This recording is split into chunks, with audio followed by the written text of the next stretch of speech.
Bien bonjour et bienvenue dans cette nouvelle vidéo. Aujourd'hui j'ai envie de parler d'un fait d'actualité que vous n'avez certainement pas manqué. Il s'agit de l'assassinat de Charlie Kirk.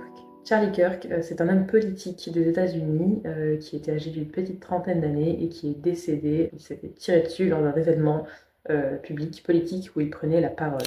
C'est un activiste et conservateur américain qui est surtout connu comme le fondateur et président d'une organisation politique créée en 2012 alors qu'il n'avait que 18 ans. Et son objectif, c'était de mobiliser les jeunes américains autour d'idées conservatrices et en particulier sur les campus universitaires. C'était également un allié de Donald Trump, qu'on connaît, qu'on ne présente plus, le président des États-Unis évidemment. Et d'ailleurs, Charlie Kirk était souvent considéré comme un influenceur politique qui faisait donc partie de l'allié de Trump. Donc Charlie Kirk, c'était un homme très conservateur qui avait des idées très arrêtées. Il était contre les mouvements progressistes sur le genre, les ethnies ou encore l'écologie. Donc voilà, un très beau personnage, n'est-ce pas? Enfin bon, chacun a ses idées politiques, soit, mais quand même, c'est un homme conservateur, mais ça va même au-delà, c'est un homme intolérant. Si j'en parle aujourd'hui, c'est pas parce que j'ai envie de parler de lui en particulier ou quoi, mais c'est parce qu'il y a un débat très intéressant qui a été soulevé, le fait de pouvoir s'armer librement, de ne pas avoir trop de législation autour de ça. Et ça a été très fort critiqué parce qu'aux États-Unis, on le sait, il y a beaucoup de problèmes de fusillade, même dans les écoles. Il y a beaucoup de personnes aux États-Unis même qui réclament une réglementation un peu plus ferme, plus contrôlée autour des armes et de leur vente. Et du coup, l'assassinat de Charlie Kirk, ça avait un côté quand même très ironique parce que justement, il s'est fait tirer dessus, quoi. Donc, beaucoup de gens réagissent en disant que, de manière très ironique, il est mort en faisant ce qu'il aimait.